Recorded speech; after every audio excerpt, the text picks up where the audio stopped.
Harry, Ben back here with Debrief and back with the biggest defense contract in Israel's history. That's what it's being called. India has signed a deal with Israel Aerospace Industries valued at over $1.6 billion. The crux of it, advanced air and missile defense systems for the Indian Army.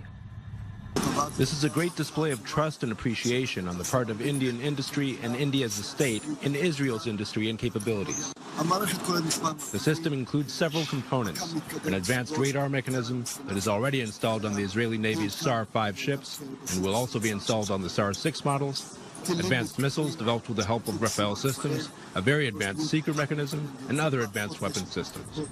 Senior defense and government analyst for Haaretz, Amir Oren, here to parse that deal. Amir, why India and why now? We've known that this defense relationship has been blossoming for some time.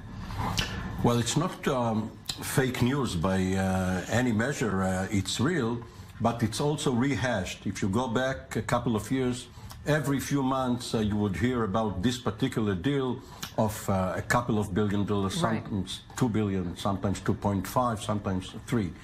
It's going to be signed now, and it was announced by the industry now, because India, for various reasons, wants to solidify its relationship with the Netanyahu government.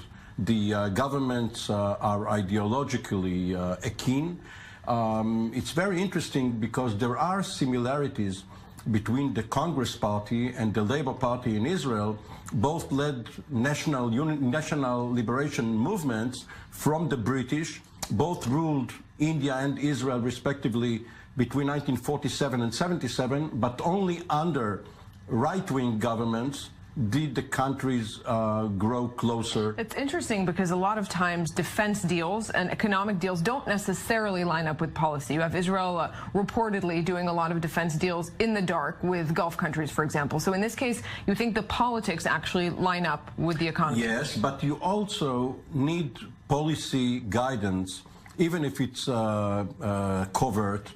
You must need the regime's approval, either to buy or sell. And you mentioned that this is the biggest defense deal in Israel's history.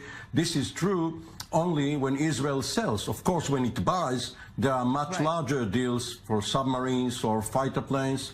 And Israel developed 15, 20 years ago a system to protect its own missile boats. It's called Barak 8. It's a surface-to-air missile which protects vessels. India found that this is very good for its own navy. It also has an aircraft carrier. A few years ago, there was a corruption scandal in India. The defense minister at the time, George Fernandez, was implicated, and several deals with Israel were frozen. Later, the government changed, personnel changed, and it was revived. And Israel also sends or intends to sell and send drones and other material.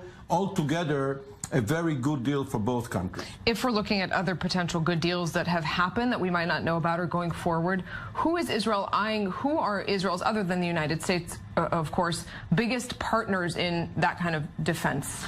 Israel does not find Western Europe to be very attractive for its industries for two reasons. The Western European countries have defense industries of their own. They are competing with the Israeli industry, and their politicians do not like various aspects of Israeli policy, which leaves Israel with either Asia, countries like Singapore, sometimes you hear about Indonesia, Taiwan, South Korea, or Latin America. And then again, sometimes you find that in certain conflicts, Israel has sold weapons to both contestants, for instance, Chile and Argentina. Amir Oren, thanks very much for this. Always a double game of some level in these stories. Thanks very much for being here.